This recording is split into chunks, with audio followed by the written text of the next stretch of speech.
सुप्रभात। सर्वेभ्यः छात्रेभ्यः नमो नमः। सभी छात्रों को मेरा नमस्कार है, स्वागत है, अभिनंदन है। प्रिय छात्रों, आज की कक्षा में मैं आप लोगों को हास्यवाल कवि सम्मेलनम पाठ के प्रश्नोत्तर की चर्चा करने जा रहा हूं। आप लोग प्रश्नोत्तर को ध्यानपूर्वक सुनेंगे एवं अपनी उत्तर पुस्तिका में लिखेंगे।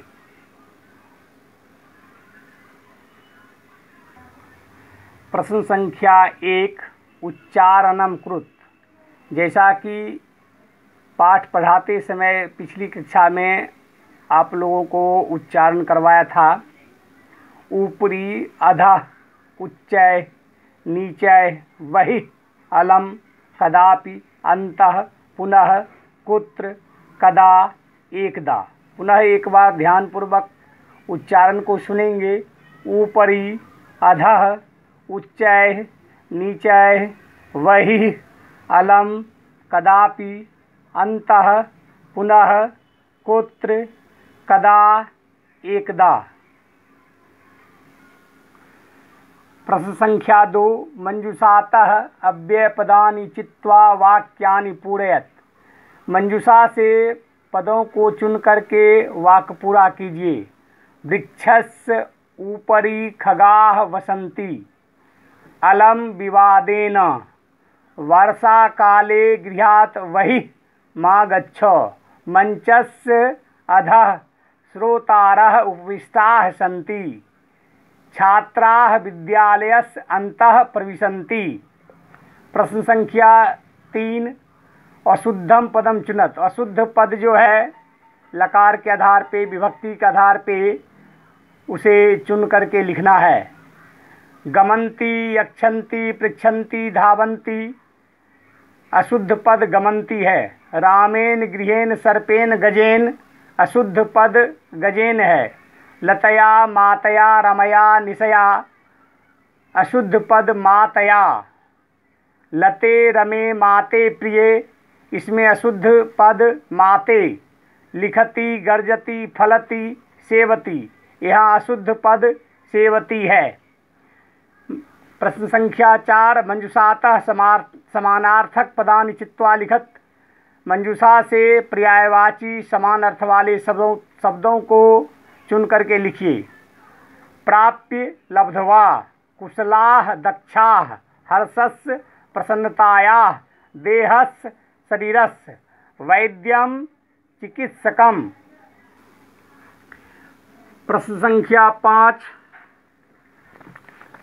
मंचे कति बालकवयः उपविष्टाः सन्ति, उत्तरम चत्वारः।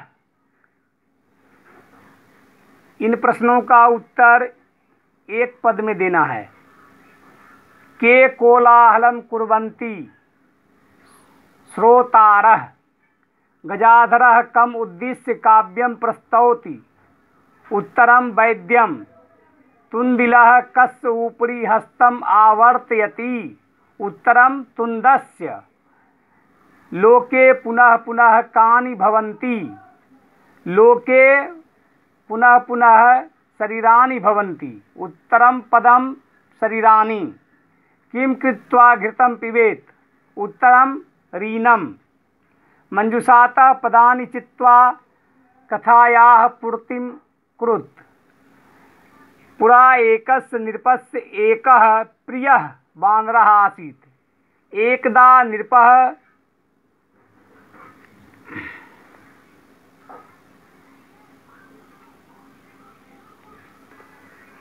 पुरा एकस्य नृपस्य एकः प्रियः वानरः आसीत्। एकदा नृपः सुप्तः आसीत्। वानरः व्यजनेन तम अबीजयत्। तदैव एका मक्षिका नृपस्य नासिकायाम् उपाविशत्। यद्यपि वानरः वारं वारं व्यजनेन तां निवारयति स्म, तथापि सा पुनः पुनः नृपस्य नासिकायामेव उपविशति स्म। अन्ते सः मक्षिकां हन्तुं खड्गेन प्रहारम् अकरोत्। मक्षिका तु दूरं गता किंतु खड्ग प्रहारेण नृपस्य नासिकाः छिन्ना अभवत्। अतएव उच्यते मूर्ख जनैः सह मित्रता नोचिता। इस तरह से यहाँ रिक्त स्थान की पूर्ति करके कहानी लेखन का कार्य समाप्त हुआ। प्रश्न संख्या 7, विलोम पदानि योजयत। विलोम पद को मिलान करना है। अधः ऊपरी, अंतः बहिः, दुर्बुद्धे सुबुद्धि, उच्चैः नीचैः, दुर्लभम सुलभम।